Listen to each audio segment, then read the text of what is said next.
இப்போ எதுக்கு நீ அவனை மறைச்சிக்கிட்டே இருக்க? கஷ்டப்பட்டு எல்லாரையும் சமாதானப்படுத்தி வச்சிருக்க. இப்போ உன்னையும் நான் திரும்ப கன்வின்ஸ் பண்ணவா? என்னங்க? உள்ள போமா. தயவு செஞ்சு எல்லாரையும் கூட்டிட்டு போ. போங்க, உள்ள சிந்து, போங்க. உள்ள வா. போமா.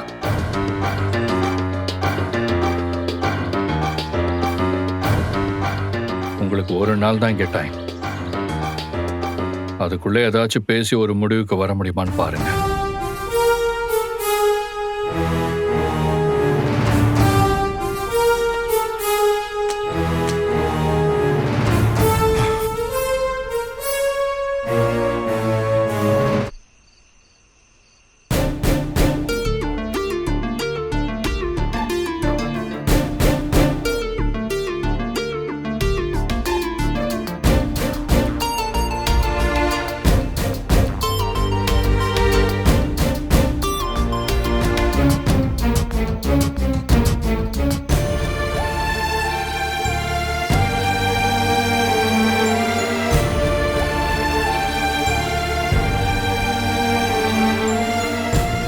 சாப்பிட்டீங்களா பாட்டி?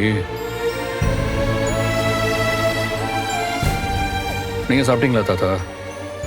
சாப்பிட்டேன்ப்பா. சித்தி நீங்க? சாப்பிட்டேன்.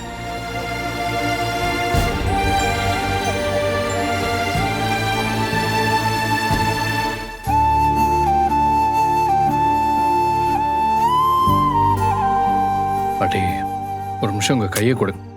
அதெல்லாம் ஒண்ணு வேண்டாம், போடா. என்ன பாட்டி இப்படி கோச்சுக்கிறீங்க? அதான் நாங்க உனக்கு முக்கியம் இல்லாம போயிட்டோம்ல. நீங்க முக்கியம் இல்லாம தான் நீங்க கூப்பிட்டதும் நான் வீட்டுக்கு ஓடி வந்தேனா? ஆமா, அப்படியே திரும்ப வந்த. இதுக்கு நீ வீட்டுக்கு வராமலே இருந்திருக்கலாம்னு தோணுதுடா. கல்யாணி, ஏன் இப்படிலாம் பேசிட்டு இருக்க? பின்ன என்னங்க, எங்கேயோ கஷ்டப்பட்டாலும் பரவாயில்ல, கண்ணு முன்னாடி இப்படி கஷ்டப்படுறா. நமக்கு சம்மந்தம் இல்லாத ஆளுங்கெல்லாம் நம்ம வீட்டுல வந்து தங்கியிருக்காங்க. இந்த தலைவலியெல்லாம் நமக்கு தேவையாங்க? விஜய், அவங்கள பேசி அப்படியே அனுப்பி வச்சிருக்கலாம்ல. அவங்க ஏன்டா இங்க தங்கணும்? காவேரி உன் ஒய்ஃப், அவளுக்காக நீ நிக்கிறேன்னு சொல்ற, அது கூட ஓகே. காவேரி வீட்டு ஆட்கள் கொஞ்ச நாள் இங்க தங்கணும்னு சொன்னல, அது கூட என்னால புரிஞ்சுக்க முடியுதுடா. ஆனா இவங்கெல்லாம் யாருன்னு சொல்லு. இவங்கெல்லாம் எதுக்காகடா இங்க தங்கணும்? அவங்க இங்க தங்குறது எனக்கும் பிடிக்கலதான். ஆனா வேற வழி இல்லையே. எங்க போனாலும் அவங்க மறுபடியும் வந்து நிக்கிறாங்க. இங்க விரட்டி விட்டு அடுத்த நாளே மறுபடியும் வந்து நிக்கிறாங்க. போக மாட்டேன்னு வாசலே வந்து உட்கார்ந்து இருந்தா பிரச்சனை இன்னும் பெருசாதான் ஆகும். இன்னைக்கு ஒரு நாள் மட்டும் அவங்க இங்க இருந்தா நானே எப்படியாச்சும் பொறுமையா எடுத்து சொல்லி புரிய வச்சு அனுப்பிடலான்னு பாக்குறேன்.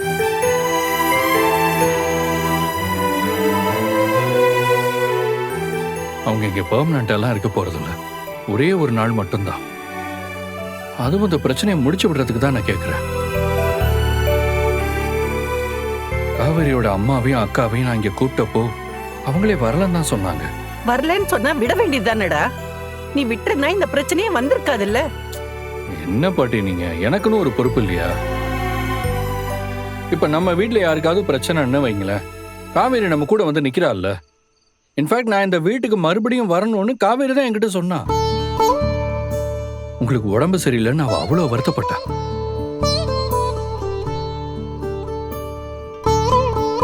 இவ்வளோ ஏன், நான் ஜெயிலுக்கு போனப்போ நீங்க எப்படி இருக்கீங்களோ என்னவோன்னு உங்களை பாத்துக்கிறதுக்காக பதறி அடிச்சுட்டு ஓடி வந்தா.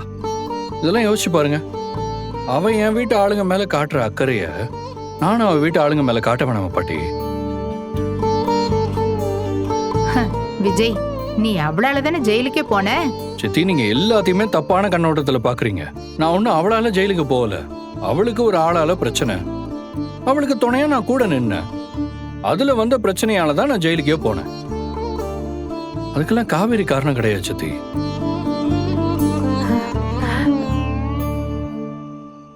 இவ்வளவு பிரச்சனையும் ஒருத்தன் பண்ணான்ல, அவன் தான் இங்க தப்பானவன். இப்படி சுத்தி வளைச்சு உன் பொண்டாட்டி எதுக்குமே காரணம் இல்லைன்னு சொல்லிடு. அவளை மட்டும் நீ கட்டாம இருந்திருந்தீன்னா இது எதுவுமே நடந்திருக்காதுல்ல. உனக்கு எத்தனை நல்ல பொண்ணுங்களை பார்த்தோம். காவேரி கிட்ட போய் நல்லா விழுந்துட்டான்.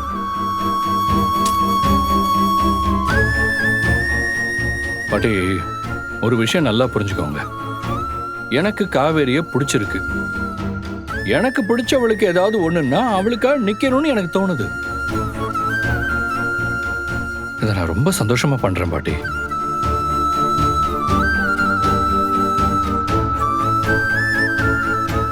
அவ பிரச்சனையை சரி பண்றதுல எனக்கு ஒரு திருப்தி கிடைக்குது. ஆனா நீங்க எல்லாம் இதுல நான் பாதிக்கப்படுறேன்னு சொல்லும் போது அவ என்ன கஷ்டப்படுத்துறதா நினைச்சுக்கிட்டு இருக்கா. அவ அதை பத்தி மட்டும்தான் பாட்டி என்கிட்ட பேசுறா. இதெல்லாம் நடக்க போகுதுன்னு அவளுக்கு முன்கூட்டியே தெரியுமா என்ன?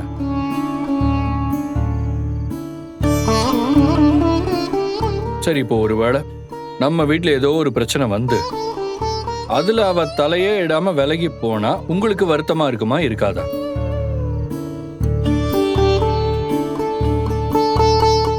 ஒரே வீட்டுல இருந்துகிட்டு பிரச்சனை வந்ததும் இப்படி ஓடுறாளேன்னு அவளை அந்நியமா நினைக்க மாட்டீங்க? அதே மாதிரி தானே பாட்டி இதுவும். பாவம் பாட்டி அவ வீட்டுல இதெல்லாம் இருந்து ஹேண்டில் பண்றதுக்கு பொறுப்பான ஆள்னு யாருமே இல்ல. எல்லாருமே ரொம்ப எமோஷனலா இருக்காங்க. அவ என் ஒய்ஃப் பாட்டி.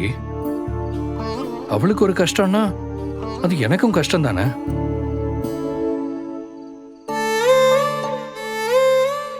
அதை சரி பண்றது என்னோட பொறுப்பு தானே. இது எல்லாமே டெம்பரரி ப்ராப்ளம்ஸ் தான். எப்பவுமே பிரச்சனை பண்ற அந்த பசுபதி இப்ப இந்த சீன்லயே இல்ல. அதே மாதிரி இந்த பிரச்சனையும் சீக்கிரமா தீர்ந்துரும். ஆமா, இந்த பிரச்சனை பத்தாதுன்னு புதுசா இன்னொரு பிரச்சனை வேற வரணுமா? வந்தா பாத்துக்கலாம் பாட்டி, பாத்துக்கலாம். நீ பாத்துப்படா, நாங்கெல்லாம் ஏன் இதை பார்க்கணும்? பாட்டி பாட்டி ப்ளீஸ் பாட்டி. மிஞ்சி மிஞ்சி போனா என்ன, அவங்க ஒரு 2 நாள் இருப்பாங்களா? பரவாயில்ல, எனக்காக அட்ஜஸ்ட் பண்ணிக்கோங்க பாட்டி. அவங்க உங்க பக்கமே வரமாட்டாங்க, அதுக்கு நான் கேரண்டி. விஜய், கல்யாணோட பிரச்சனை அது இல்லப்பா. நீ எல்லாத்தையுமே தூக்கி உன் தலையில போட்டுட்டு இருக்கேன் தான் வருத்தப்படுறான். இருக்கட்டும் தாத்தா. பாவம் காவேரி, அவ பிரெக்னெண்டா இருக்கா. யோசிச்சு பாருங்க, அவளுக்கு இது எவ்வளவு பெரிய ஸ்ட்ரெஸ். அவ எப்படி தாத்தா இதெல்லாம் தனியா ஹேண்டில் பண்ணுவா?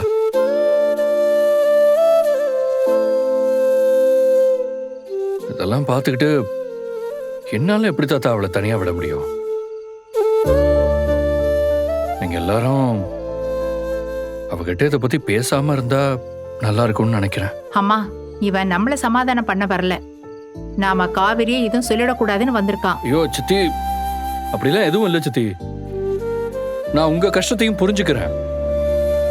அதே சமயத்துல காவிரியோட நிலைமையும் எடுத்து சொல்றேன் சித்தி, அவ்வளவுதான். பாவம் சித்தி, அவ எல்லா பக்கமும் அடி வாங்கிட்டு இருக்கா.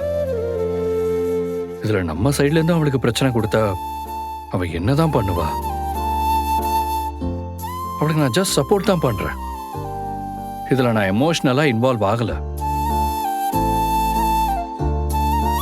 உங்க அப்பாவுக்கு செகண்ட் வைஃப் இருக்கிறது என்னை பாதிக்கவே இல்லை. ஆனா அது காவேரியை பாதிக்கும் தான் நான் அவ கூடயே நிக்கிறேன்.